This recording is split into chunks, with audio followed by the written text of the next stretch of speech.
오늘은 저희가 하나님 나라 성경 개발 시리즈 9번째 시간으로 다니엘 2장 25절에 35절을 중심으로 사로잡힌 백성이라는 제목으로 이 하나님의 말씀 증거하도록 하겠습니다. 우리가 지난 시간에 이제 예레미야서를 통해서 하나님이 선택한 백성이라 할지라도 그들이 계속해서 그 하나님의 그 부르심에 대해서 거부하고 회개하고 돌이키지 않을 때에는 하나님께서 그들을 결국 멸망당하게 하시는 모습을 살펴봤습니다. 그러면서 또 우리는 에스겔이나 예레미야와 같은 선지자들을 하나님께서 부르셔서 그 어두운 시대에도 참된 진리를 선포하는 파수꾼으로 세우셨음을 살펴봤습니다. 그래서 그들이 임박한 진노를 사람들에게 알려 사람들을 돌이키도록 하는 그 역할을 부여받은 것처럼 어떻게 보면 어두운 시대를 사는 우리가 이 시대의 파수꾼이다 라고 말씀을 나누기도 했습니다. 결국 이제 남유다가 멸망하게 되어지고 사람들은 이제 포로로 끌려가게 되어지는 모습을 보게 되어집니다. 정확히 이제 다니엘은 나라가 멸망하기 전에 BC 605년에 다니엘이 약 15살쯤 되었을 때에 1차로 바벨론 포로로 끌려가게 되어집니다. 그때 이제 다니엘과 세 친구들 이러한 이들이 끌려간 사람들입니다.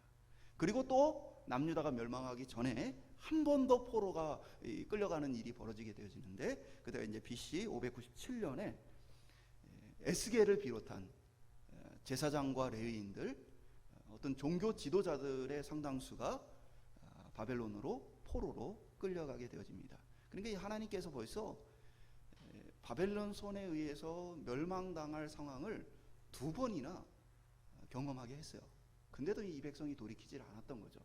그래서 결국에는 이제 남유다가 멸망하게 되어집니다. 그래서 우리가 살펴봤던 예레미야는 그 멸망의 순간까지도 예루살렘에 머물며 멸망 이후까지 하나님의 뜻을 예루살렘에서 선포했던 그런 선지자로 우리가 볼 수 있습니다.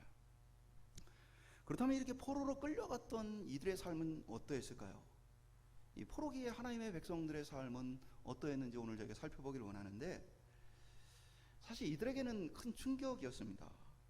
하나님이 자기를 지켜줄 거라고 생각을 했고, 비록 포로로 끌려왔지만 조금 있으면 다시 남유다 땅으로 돌아갈 것이라고, 예루살렘으로 돌아가 예배드릴 수 있을 거라고 이들은 생각을 해왔습니다. 그런데 남유다가 멸망하는 순간 이제는 다시 돌아갈 수 없다라는 것들을 깨닫게 되어진 것이죠.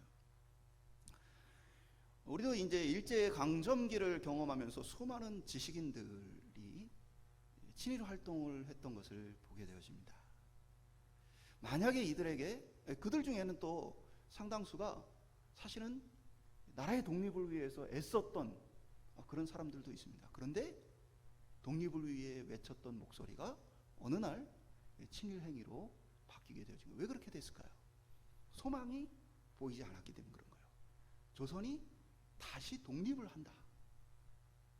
도저히 그 소망이 안 보였기 때문에. 그래서 이게 뭐 1, 20년도 아니잖아요. 그러니까 소망을 잃은 많은 이들이 결국 일제에 협력하게 되어지는 그런 모습을 우리가 봤습니다. 마찬가지로 이제 이 포로로 끌려온 백성들 속에서도 일말의 어떤 희망, 그래도 하나님이 우리를 지켜주시고 남유다를 지켜주셔서 우리가 언제는 다시 그 고향으로 돌아갈 것이라는 그 희망이 나라가 멸망해버림으로써 그들에게 희망이 완전히 사라진 모습을 보게 되어집니다. 이것은 우리의 삶에도 마찬가지죠. 우리 개개인의 삶 속에서도 절망의 순간들이 찾아오고, 그래도 내가 붙잡고 있었던 희망이 때로는 꺾여서 더 깊은 절망으로 빠져들 때가 있습니다. 우리에게 닥쳐온 어려움이 내가 조금만 견디면 이겨낼 것이라는 그 희망이 아니라 때로는 도저히 이게 해결될 것 같지 않고 끝이 없을 것 같은 그러한 두려움 속에서 우리가 살게 될 때도 있는 것입니다. 오늘 우리는 그런 절망의 시기를 어떻게 살아야 하는가? 이방 나라의 포로로 끌려간 다니엘을 비롯한 하나님의 백성들의 삶을 살펴봄으로써 그리스도인들이 절망의 시기에 어떻게 살아야 하는가? 오늘 함께 살펴보도록 하겠습니다. 첫 번째 한번 따라 보겠습니다. 하나님 어디 계십니까?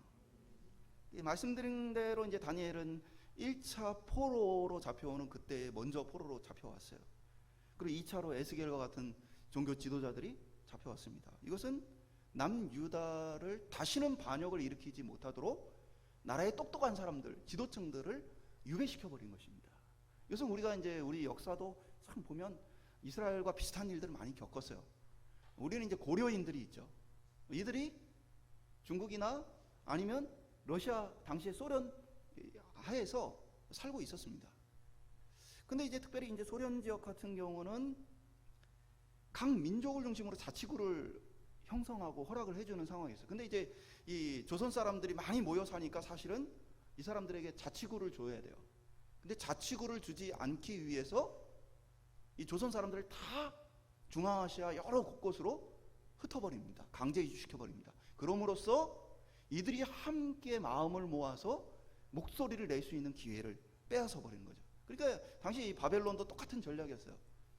남유다의 똑똑하고 능력 있는 사람들은 다 잡아서 바벨론 포로로 끌고 가서 다시는 남유다가 어떤 반역을 일으킬 생각을 하지 못하도록 그렇게 만들어진 상황 속에 있었던 것이죠. 그럼에도 불구하고 하나님의 말씀 속에서 이 바벨론이 전 세계를 이제 제패할 제국이 될 거니까 항복해라라고 말하지만 남유다의 백성들은 또 지도자들은 그 힘없는 중에도 반역을 하다가 결국 멸망당하는 모습을 우리가 봤습니다.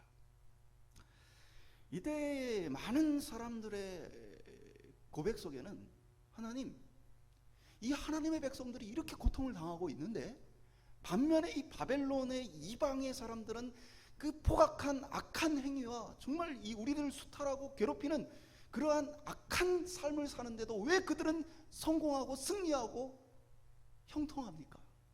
이러한 고백들이 계속해서 있었습니다. 악한 자들은 형통하고 하나님의 백성들은 이렇게 부르짖고 하나님을 찾는데도 하나님 어디 계십니까? 우리는 하나님의 징계에 대해서 좀 이해를 할 필요가 있습니다. 하나님은 살펴본 것처럼 징계를 하시기 전에 여러 차례 경고를 주고 돌이킬 수 있는 기회를 계속해서 줍니다. 그러다가 도저히 이제는 안 되는 상황이 됐을 때 하나님께서 징계를 결정하고 징계를 주시는 거예요. 그럼 이제 하나님의 징계는 혹독한 괴로움의 시간이 지속이 되어집니다. 우리의 오늘날 이제 신앙인들의 잘못된 신앙관 중에 하나가 뭐냐면 내가 회개를 하면 그럼 하나님이 바로 용서를 해줄 거라는 착각을 합니다. 그러니까 내가 회개를 하면 하나님이 바로 용서를 해줄 거야. 전혀 그렇지 않습니다. 첫 번째는 회개는 내가 하는 게 아니에요. 말씀드린 것처럼 성령께서 내 가운데 회개하는 능력과 마음을 주실 때 회개가 되는 거예요. 그냥 나 이거 잘못했습니다, 저거 잘못했습니다. 반성과 회개는 철저하게 다른 거예요. 내가 이걸 잘못해서 이렇게 됐구나. 후회와 회개는 철저하게 다른 겁니다. 그런데 내가 회개하면 당장에 뭐가 회복될 줄 알아요. 전혀 그렇지 않아요. 그러니까 이스라엘 백성들 포로로 끌려가고 나서 이들이 얼마나 하나님 앞에 간구했겠어요. 다시 고향으로 돌아가게 해달라고. 심지어는 이들은 믿음도 좋았어요. 말씀드린 것처럼 하나님께서 남아있는 구루터기와 남아있는 소망을 누구로 삼았어요? 바벨론으로 끌려간 사람들을 남아있는 소망으로 삼았어요. 그들 중에는 믿음이 좋은 사람들이 많았어요. 다니엘을 비롯한 사람들이 많았어요. 그들이 얼마나 기도했겠어요. 하나님 우리를 다시 남유다 땅으로 돌아가게 해주세요. 그런데 남유다는 멸망당해요. 이런 하나님의 모습은 오늘 본문에만 나타나는 것이 아니라 성경 전반에 나타나 있습니다. 사사기에 보면은 하나님이 10장에 보면 이렇게 말씀하세요. 내가 애굽, 아모리, 암몬, 블레셋, 시돈, 아말렉의 손에서 너희를 건져내지 않았느냐? 그러니까 이게 한두 번이 아니라는 거예요. 그런데 10장 13절에 보면 너희가 나를 버리고 다른 신들을 섬기니 그러므로 내가 다시는 너희를 구원하지 아니하리라. 그러니까 하나님 살려주세요, 구원해주세요라고 얘기하는데 하나님의 응답은 뭐예요? 내가 지금까지 이 수많은 민족들의 손에서 너희를 건졌는데 너희가 나를 버리지 않았느냐? 나는 너희를 거지지 않겠다 라는 선언을 하는 거예요. 물론 하나님께서 사사를 보내서 고민을 하셔요. 성경에 보면 하나님 고통스러워 하시다가 사사를 보내서 다시 건지십니다. 근데 뭐냐면 즉각적인 구원의 시간, 회복의 시간이 점점 늦춰져 가는 것을 보게 되어집니다. 마찬가지예요. 우리가 회개를 한다고 하나님 당장에 모든 것을 회복시켜 주시는 것은 아닙니다. 이런 잘못된 신앙을 갖고 있으면 어떻게 됩니까? 죄를 쉽게 지어요. 죄를 짓는 것에 대해서 두려워하지 않아요. 왜요? 내가 죄를 짓고 내 욕심대로 하고 그리고 나 회개하면 되니까, 하나님 나 용서할 거니까. 잘못된 신앙이야. 착각하고 있는 거예요. 그리고 이러한 사람들은 그렇기 때문에 하나님 너무 쉽게 포기해요. 조그만 욕심과 조그만 두려움에도 금방 하나님 포기해버려요. 그리고 내가 연약하니까 하나님 나를 도와주실 거야. 그리고 하나님께 회개하면 금방 또 나를 회복시켜 줄 거야. 근데 말씀드린 것처럼 성경은 그렇게 말하고 있지 않아요. 하나님께서 70년의 정한 기간까지, 하나님이 정한 그 징계의 기간이 차기까지 하나님이 이 백성 건지지 않습니다. 이들은 회개하고 부르짖고 하지만 회복의 때를 기다릴 수밖에 없는 모습을 보게 되어집니다. 성숙한 하나님의 백성은 하나님과의 단절의 고통을 아는 사람들입니다. 그래서 죄를 짓는 것과, 그러니까 죄를 지으면서 자기의 욕심을 채우거나 자신의 어떤 두려움을 해결하는 그것과 하나님과의 관계가 멀어지는 이 두 가지를 놓고 비교할 줄 아는 거예요. 그래서 내가 죄를 짓고 이거를 얻고, 내가 죄를 짓고 하나님의 뜻을 어기고 이것을 내가 선택했을 때 얻는 것이 있지만, 그러나 하나님과 관계가 멀어지는 두 가지의 결정 중에서 하나님의 관계가 멀어진 게 얼마나 고통스러운지를, 영적 고통을 알기 때문에 죄 짓는 것을 포기하는 거예요. 우리가 죄를 이기는 방법은 크게 두 가지예요. 하나는 우리 안에 은혜가 충만하고 하나님의 능력이 충만해서 죄에 대한 유혹을 덜 느끼게 되어지는 거예요.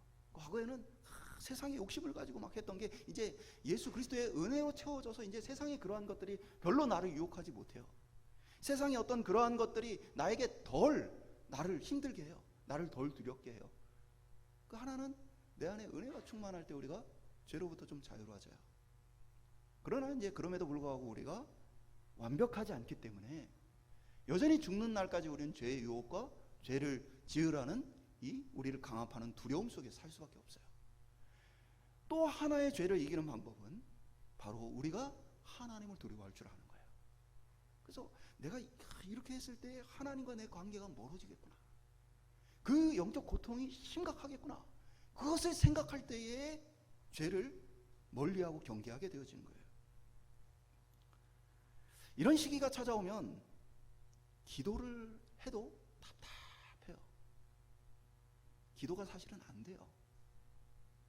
말씀을 봐도, 말씀을 들어도 깨달음이 없고 은혜가 없어요. 하나님을 찾아도 응답이 없어요. 영적인 눌림과 답답함, 고통스러움이 지속되어집니다. 이것이 하나님이 정한 기간까지 우리에게 다가오는 시간이에요. 그래서 우리는 기도가 되지 않고 말씀이 은혜가 되지 않고 우리의 삶에 하나님과의 관계가 멀어질 때에 빨리 우리 자신을 돌아봐야 해요. 그리고 그 고통의 시간을 견뎌야 합니다. 하나님이 즉각 내가 돌이키고 회개하겠습니다 하면 당장 회복되는 게 아니에요. 성경에 이제 가장 충성된 왕이었던 이제 다윗의 삶을 보면 다윗 평생의 고통이 따라다녔잖아요. 하나님 징계가 따라다녔어요. 그래서 아들이 서로 고통을 주기도 하고 서로 죽이기도 하고 심지어는 다윗을 죽이고자 막 반역을 일으키고 이런 일들이 다윗의 집에 계속 되어집니다. 그것은 선지자를 통해 다윗에게 주신 하나님의 징계였어요. 그 징계가 계속 되어집니다. 그 징계가 있다고 해서 다윗이 저주를 받았거나 하나님께 버려진 게 아니에요. 다윗이라는 무소불위의 권력을 가진 왕, 아무도 다윗에게 뭐라고 할 수 없는 왕이요. 맨 땅에서 모든 것을 일구었고 가장 연약하게 침략당하고 고통받는 나라를, 가장 강력한 나라를 만들었으며, 다윗하면 어느 누구도 말할 수 없는 무소불위의 왕이에요. 그런 다윗이 하나님 앞에 충성된 종으로 살고 겸손하게 살 수 있었던 이유는 그의 평생에 하나님의 징계가 따라왔기 때문이에요. 그 징계가 다윗의 약이었어요. 사랑하는 여러분, 오늘 저희들의 삶 가운데 하나님의 징계가 있다면 그 징계를 통해 깨닫는 은혜가 있기를 소망합니다. 그 징계로 인해서 깨어있는 저희들이 되길 소망합니다. 그리고 원하기는 하나님의 징계가 임하기 전에 먼저 돌이키고 하나님을 두려워할 줄 아는 저와 여러분 될 수 있기를 주님의 이름으로 축원드립니다. 두 번째 한번 따라 보겠습니다. 사로잡힌 백성의 삶. 이 포로가 된 백성의 삶은 위기의 연속입니다. 이제 다니엘서 보면 이제 다니엘도 굉장히 고위직에 올라가죠. 성공합니다. 그 다니엘 세 친구들도 굉장히 높은 관직에 오르게 되어집니다. 그리고 이제 포로로 끌려갔던 사람들 중에 뭐 에스더는 왕비가 되어지고 모르드게도 굉장히 출세하게 되어집니다. 느헤미야도 왕의 이 페르시아 황제의 최측근에 이렇게 소속이 된 굉장한 권력을 갖게 되어집니다. 굉장히 많은 사람들이 그 이방 땅에서 성공하는 것처럼 보여지지만 사실은 그들에 대한 기록들을 살펴보면 하나같이 위기의 연속 속에서 두려움과 공포 속에서 그들이 살았다는 것을 우리가 보게 되어집니다. 그들은 언제나 이방인이자 피지배 계층의 삶을 살았습니다. 때로는 폭정에 노출되어 있었고 때로는 다른 민족들의 시기와 질투 속에 그들이 항상 고통과 갈등을 겪고 있었습니다. 다니엘의 이름은 하나님은 심판자다라는 뜻을 가지고 있어요. 다니엘의 세 친구였던 하나냐는 여호와는 자비로우시다. 미사엘은 누가 하나님과 같은 자가 있겠느냐. 아사랴는 여호와께서 도우신다라는 이름의 뜻을 갖고 있어요. 이들은 다 하나같이 신앙 고백을 그들의 이름 속에 가지고 있었어요. 그러나 이들이 바벨론으로 끌려가고 나서는 어떻게 되어집니까? 이들은 강제 계명을 당하게 되어집니다. 환관장이 새로운 이름을 줍니다. 베드사살, 사드락, 메삭, 아벳노고와 같이 이방의 신이나 이방의 왕을 섬겨야 하는 자들로 이들의 이름이 바뀌어집니다. 이전에는 하나님을 찬양하는 자들의 정체성을 갖고 이들이 살았다면 이제는 너희들은 이방의 신과 이방의 왕을 섬겨야 하는 자들이라는 정체성을 강요받기 시작하는 것입니다. 자기의 신앙 고백대로 살 수 없는 강요와 위협 속에서 이들의 삶은 어떠했습니까? 다니엘은 왕의 진미를 거절합니다. 사자굴에 던져지기도 합니다. 풀무불로 달궈진 가마솥에 던져지기도 합니다. 그들의 신앙의 삶은 결코 순탄하지 않은 삶을 살게 되어집니다. 오늘 우리가 읽은 본문 속에서도 이 느부갓네살 왕의 아주 폭력적인 이 통치를 우리가 보게 되어집니다. 느부갓네살 왕은 어느 날 꿈을 꿉니다. 근데 이 꿈을 말해주지 않습니다. 그리고는 내가 무슨 꿈을 꾸었는지 그리고 그 꿈의 해석이 무엇인지를 내게 보여라 라고 명령합니다.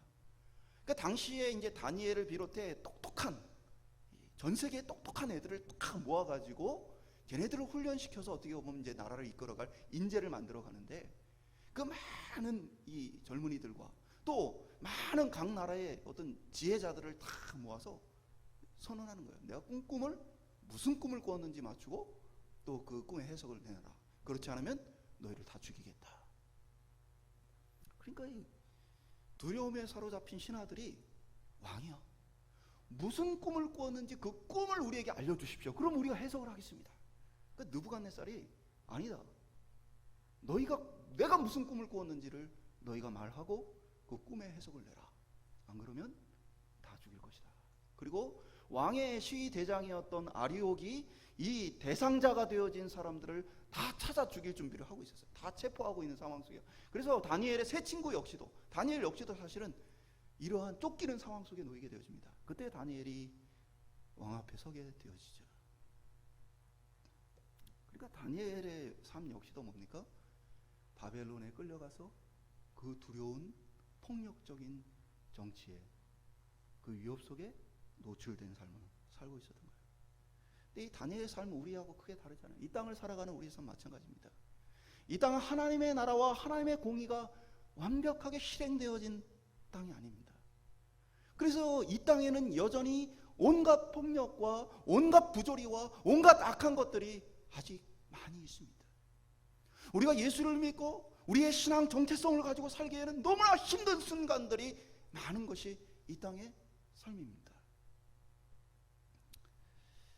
나라가 한 번씩 선거를 치를 때가 되면 참 과거에 잊혀졌던 묻혀졌던 수많은 죄들이 드러나게 되어지죠.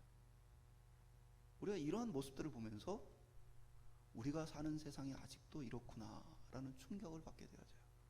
선거뿐 아니라 사회적으로 이슈가 되는 어떤 사건이 되어지면 그 문제가 어떻게 벌어졌는지를 살펴보다 보면 우리 주변에서 너무나 끔찍한 일들이 수없이 일어나고 있는 그런 삶을 우리가 살고 있어요. 오늘 우리의 삶이 그와 같아요. 바벨론의 포로로 잡혀있는 다니엘과 같이 우리는 어떻게 보면 이 땅의 불신앙의 사람들의 포로로 우리가 이 땅에 잡혀있는 것처럼 살아가게 되어집니다. 이 땅은 우리에게 신앙생활을 마음껏 할 수 있도록 내버려 두지 않아요. 때로는 왕의 진미로 우리를 유혹합니다. 이 교회 안에 세상적인 것들로 채워지기 시작해요. 목사들이 더 크고 더 많은 것과 부유한 것과 권세를 탐하는 자들이 늘어납니다. 그리고 그것이 너무 이제는 보편화돼서 이제는 충격을 받지도 않아요. 지난 주간에도 박사과정을 마치고 한국에 귀국한 동기가 있어서 몇몇 목사님들 같이 만났어요. 이야기를 나누는데 너무나 부끄러운 이야기들이 많았어요. 심지어는 옆에 이제 어떻게 보면 이제 저희가 커피숍에서 만났기 때문에 옆에 이제 어떻게 보면 안 믿는 사람들이나 성도들이 있잖아요. 얘기를 하다가 이야기를 하려 할 때 다른 목사가 막아요. 그만. 왜냐면 그런 이야기 자체가 너무 은혜가 안 되기 때문에 그런 거예요. 그만. 근데 그러한 일들이 이제는 뭐 부끄러운 정도가 아니라 너무나 많이 퍼져 있고 당연한 것처럼 자리 잡은 시대를 살아요. 그럼 목회자들만 그런 건 아니죠. 성도들 똑같습니다. 그러니까 바벨론의 달콤한 유혹에 빠진 사람들이 많아요. 반대로 바벨론의 위협에 무릎 꿇은 사람들도 많아요. 이렇게 살아야 한다, 저렇게 살아야 한다. 신앙을 버려야 내가 살 수 있다라는, 또 신앙을 버려야 내 꿈을 이룰 수 있다는 그러한 신앙생활을 버린 많은 사람들을 우리가 이 땅에서 보게 되어집니다. 바벨론의 포로로 붙잡혀 있던 다니엘을 비롯한 하나님의 백성들도 적당하게 타협하며 살았다면 조금 더 쉽게 그 삶을 살았을 거예요. 그렇게 이 시대에는 바벨론에 항복한 목회자와 성도들, 교회들이 많이 있습니다. 사랑하는 여러분, 우리 교회는 큰 교회가 되는 것을 지향하지 않습니다. 우리 교회는 어느 정도 성도가 차서 더 이상 예배를 드리기가 어렵게 되어지면 교회 문을 닫고 우리 교회 교인의 가족들만 성도로 받고 그 외의 사람들은 성도로 받지 않는 선언을 할 겁니다. 그리고 열심히 전도해서 주변에 있는 다른 교회들의 성도들을 보낼 겁니다. 우리 교회는 큰 교회가 되고 많은 사람이 모이는 교회가 된 것을 두려워하는 교회가 되어야 됩니다. 교회 본질을 지키는 것이 힘들어지고 어려워집니다. 그렇다고 하면 큰 교회가 나쁜 교회라는 건 아니에요. 커지면 커질수록 시스템과 규칙이 강해지고 여러 사람들의 목소리로 인해서 갈등과 어려움들이 생겨나요. 저는 그래서 큰 교회들이 그러한 것들을 잘 해결해 가면서 교회를 이끌어가는 일이 참 대단하다고 생각이 들어요. 그러나 본질적으로 교회의 이 모습을 지키기에 쉽지는 않겠다는 생각이에요. 그리고 저 개인적으로는 저도 뭐 대형 교회들에 있어 봤지만 내가 가지고 있는 그 신앙관과 목회관을 가지고는 그런 교회는 못하겠다라는 게 제 선언이었어요. 성도 얼굴도 모르면서 장례식장에 가가지고 장례를 인도해야 하고 한 번도 뭐 대화를 섞어본 적이 없는데 그 사람에 대해서 설교를 해야 되는 그런 일들이 부지기 있습니다. 누군지도 몰라요. 길에서 만나 싸워도 그게 뭐 교인인지도 몰라요. 최소한 내가 돌보는 양들은 얼굴을 알고 이름을 알고 대화를 나눌 수 있는 그런 목회가 제가 꿈꾸는 목회예요. 저도 유혹이 많아요. 저도 종종 동기들을 만나고 하면 큰 교회를 섬기는 분들이 있어요. 인간적으로 전혀 어떤 부러움이 없다 하는 것은 아니에요. 그러나 하나님 나를 어디에 부르셨느냐, 무엇을 위해 부르셨느냐, 내가 앞으로 내 삶을 걸고 하나님께 충성해야 될 것이 무엇이냐, 그것을 바라보고 가는 것입니다. 그럼 목회자의 길만 그런 게 아니죠. 여러분의 학교 생활, 여러분의 직장 생활, 여러분의 가정 생활이 예수 믿기에 편안하십니까? 저는 목회자들이 힘들다 하는 거에 대해서 썩 듣기를 좋아하는 편은 아니에요. 성도들 힘들어요. 얼마나 치열하게 사는지 모릅니다. 바벨론에서 살잖아요. 저는 뭐 종종 이렇게 동역자들 중에서 목회가 힘들다 하면 제가 그런 얘기를 해요. 너는 예수 믿는 사람하고 같이 살면서도 그렇게 힘드냐? 성도들은 예수 안 믿는 사람하고 산다. 물론 목회 힘든 부분이 있겠죠. 근데 여러분이 바벨론에서 사는 거예요. 안 믿는 사람들 속에 살아요. 예수님이 이걸 원하셔요. 이걸 기뻐하셔요. 전혀 안 통해요. 그러한 가정에서, 그러한 직장에서, 그러한 학교에서, 그런 사회에서 여러분이 살아요. 여러분이 하나님 앞에 내가 주의 일을 위해 살겠습니다라고 결단하면 여러분의 결단을 무너뜨리기 위한 사단의 공격과 바벨론의 공격이 시작되어지는 거예요. 당연한 거예요. 여러분이 좋아하는 너무 좋은 유혹으로 여러분을 유혹합니다. 뭐 제가 말씀드리잖아요. 신앙생활 이제 하려고 그러면요, 안 되던 취업도 돼요. 꼭 주일날 예배를 못 드리는 때가 돼요. 그래서 주일날 예배를 포기하면 내가 할 수 있는 게 생겨요. 그래서 제가 말씀드렸잖아요. 주일날 뭐 직장생활 하는 것 자체가 막 이렇게 나쁘다라는 건 아니에요. 내가 해야 될 일이면 할 수 있죠. 근데 내가 신앙의 기본이 안 돼 있고 내가 신앙을 주일날 나와서 꾸준히 예배를 드리지 않고는 내 신앙이 유지가 안 될 만큼 신앙이 어린 사람들이 있어요. 그러면 이 사람들은 주일날 선교사로 세상에 나가서 복음을 전하고 선한 영향력을 끼칠 수 있는 게 아니고 세상에 나가가지고 세상의 온갖 악한 것들에 찌들어가지고 신앙을 잃어버리게 되어져요. 이런 사람들에게는 주일날 일하는 직장이나 업무가 맞지 않는 거예요.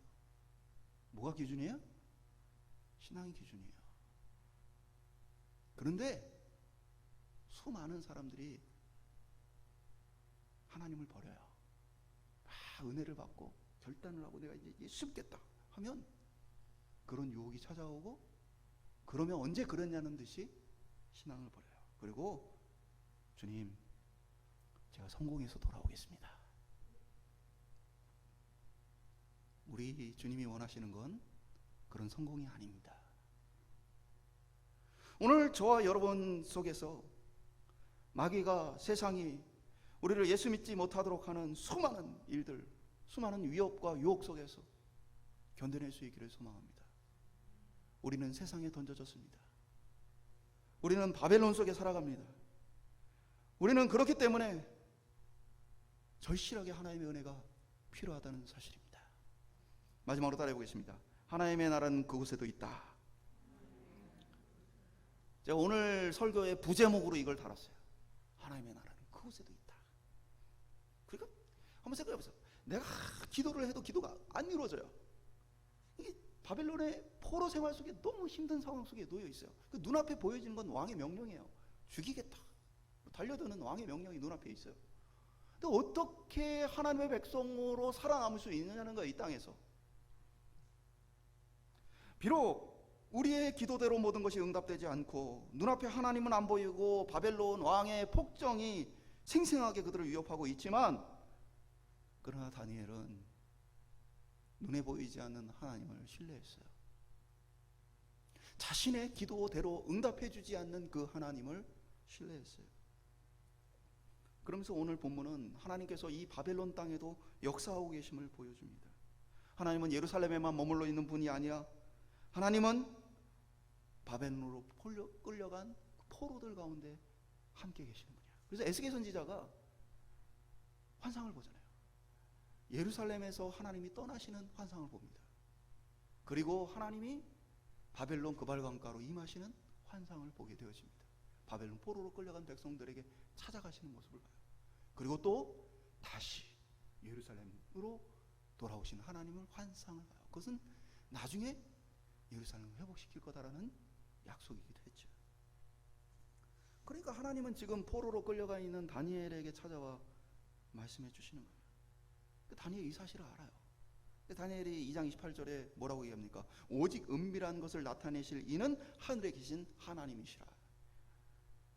느부갓네살 앞에 자신을 죽이겠다라고 선언한 그 왕 앞에서 이 모든 것은 하늘에 계신 하나님이 하시는 것이다. 그러면서 내가 똑똑하고 능력이 있고 내가 어떤 것이 있어서가 아니다. 하나님이 알게 하시는 것이다 라는 선언을 합니다. 신앙 고백을 하게 되죠. 지금 그 이름이 뭐예요? 벨드사살. 벨의 신하요, 벨의 백성이라는 이방 신에 속한 사람이라는 이름으로 계명당한 다니엘이 자신의 이름을 계명하도록 만들었던 왕 앞에 선언하는 거예요. 하나님이 이 일을 알게 한다. 왕이 꾼 꿈은 큰 신상이었습니다. 머리는 순금, 가슴과 두 팔은 은, 배와 넓적다리는 놋, 종아리는 쇠, 발은 쇠와 진흙이 섞여 있는 모양이었어요. 그리고 손대지 않는 돌이 나와서 그 모든 것을 부숩니다. 모든 것이 가루처럼 사라지고 이 돌이 큰 태산을 이루는 꿈을 왕이 꾸었어요. 그래서 다니엘이 당신이 꾼 꿈은 이루어졌습니다라고 구체적으로 얘기를 하죠. 그러면서 그것에 대한 해석을 내놓습니다. 그것은 신상으로 상징되어지는 이 땅의 제국들이 그 재료가 점점 금에서 은으로, 노스로, 쇠로, 진흙으로 바뀌어져 가는 것처럼 그 나라들의 힘과 권력이 그와 같을 것이다. 그 나라들의 통치 기간이 보잘것없을 것이다 라는 이야기를 하는 거예요. 그러면서 역사가들은 마지막 그 발 부분이 쇠와 진흙이 섞여 있어서 결국에는 쉽게 무너져 버리는 그 상황을 어떻게 해석하냐면, 역사가들은 셀루리코스 왕조하고 프톨레마이오스 왕조의 혼인동맹으로 역사를 해석을 합니다. 그래서 혼인으로 둘이 섞여서 했지만 결국엔 쉽게 무너져 버린 그 얘기를 해요. 그러면서 이제 역사가들, 또 신학을 우리와 같이 이렇게 받아들이지 않는 분들은 다니엘의 이 예언이 세계사, 사실은 이게 그 눈앞에 펼쳐질 일을 얘기한 게 아니라 앞으로의 세계 역사가 어떻게 흘러갈 것인가에 대한 큰 관점입니다. 그러다 보니까 어떻게 다니엘이 이렇게 정확한 예언을 할 수 있느냐? 이것은 다니엘이 예언을 한 게 아니고 이것은 후대의 누군가가 지금까지 있어온 일을 기록한 것이다. 왜냐하면 이렇게 정확하게 알 수가 없다. 그러니까 우리는 성경을, 하나님을 믿어요. 그러니까 하나님이 그 정도 알 수 있는 분이죠. 당연히 아시는 분이죠. 아무 문제가 되지 않아요. 근데 안 믿는 분들의 입장에서는 너무 정확하기 때문에 믿을 수가 없다는 거예요. 후대에 기록한 것이다. 그러면서 그 근거로 다니엘서의 마지막 바벨론 왕으로 벨사살 왕이 등장하는데, 바벨론의 역사에는 벨사살이라는 왕이 없고 마지막 멸망당할 때의 왕이 누구냐? 나보니도스다. 그러니까 바벨론의 역사와 성경이 다르다. 성경이 잘못된 것이다. 후대에 기록된 것이다. 라고 주장을 해왔어요. 그러다 1854년에 영국의 테일러라는 사람이 고고학팀을 이끌고 이라크 남부지방에 갔을 때 비문을 발견합니다. 그곳에서 나보니도스 왕과 그의 아들 벨사살을 위한 기도문, 그게 발견이 되어져요. 그래서 그 내용이 뭐냐면 결국에는 이제 나보니도스 왕은 해외 원정을 계속 나갑니다.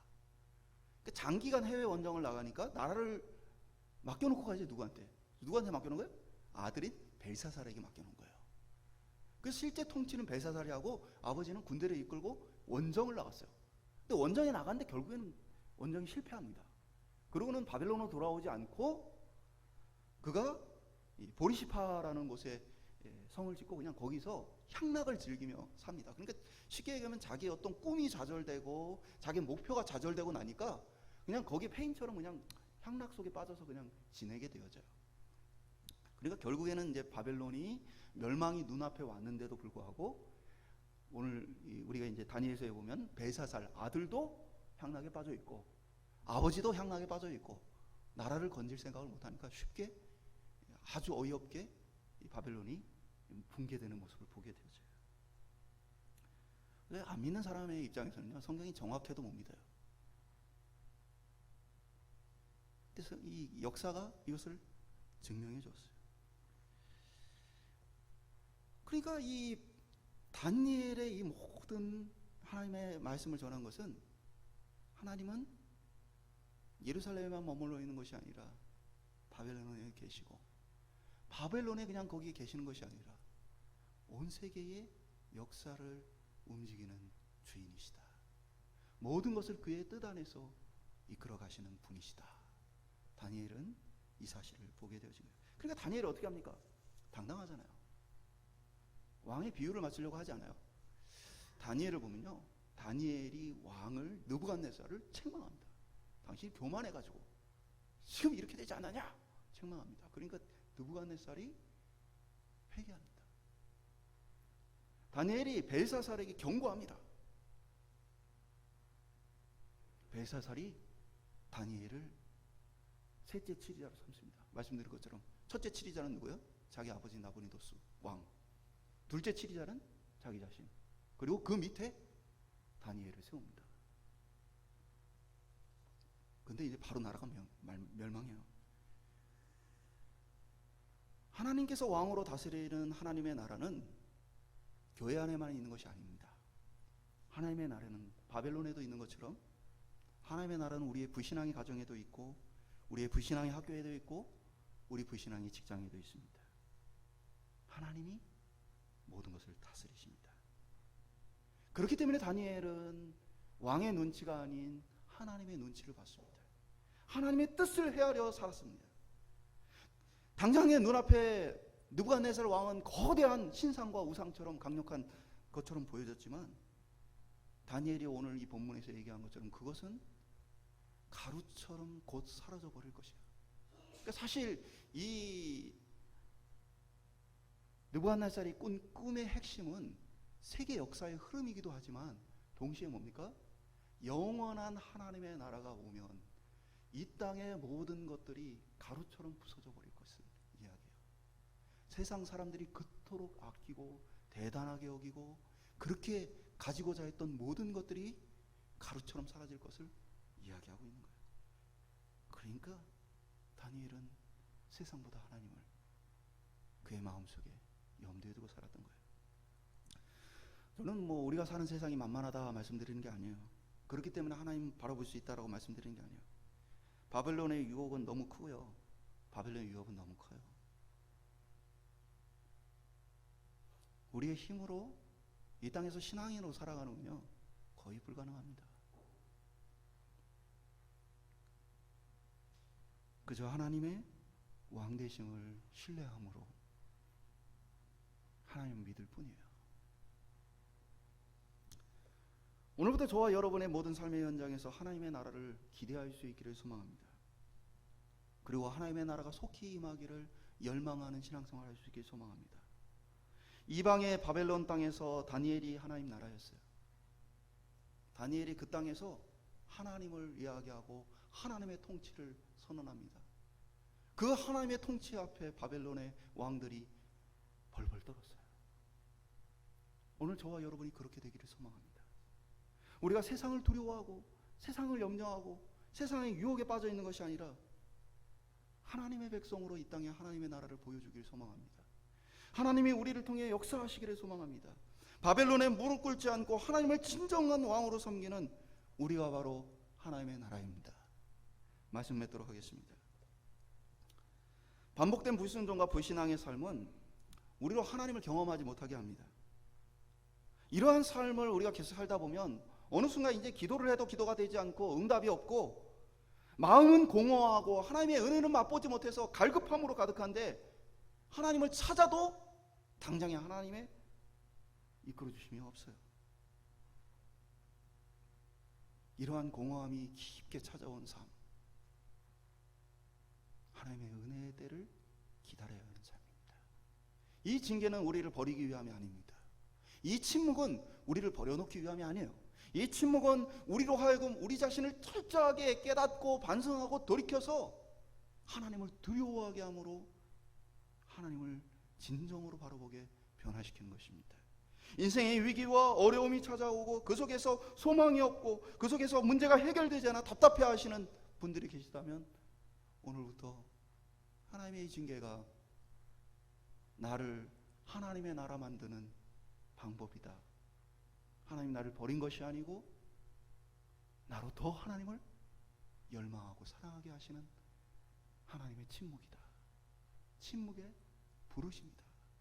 오늘 기억할 수 있기를 소망합니다. 그래서 절망하지 마세요.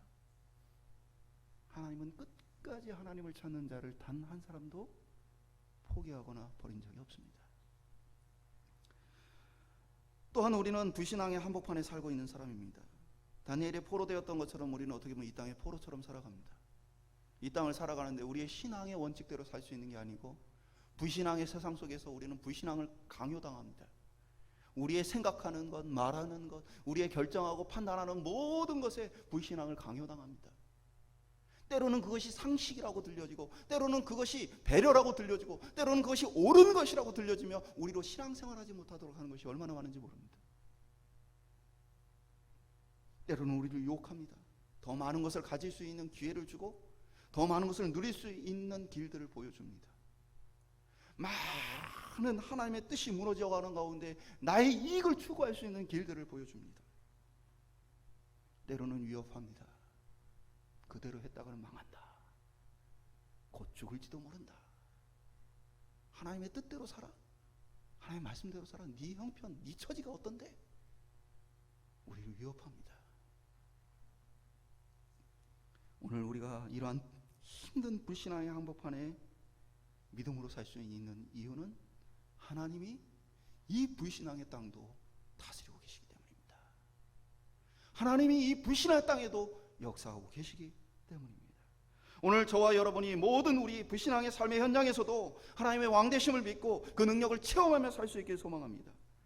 세상의 왕들이 다니엘로 인해 하나님께 영광을 돌렸듯이 불신앙의 세상이 우리를 통해 하나님께 영광을 돌리며 하나님 볼 수 있길 소망합니다. 세상에 그런 교회도 있다더라. 세상에 그런 목사도 있다더라. 세상에 그런 성도도 있다더라.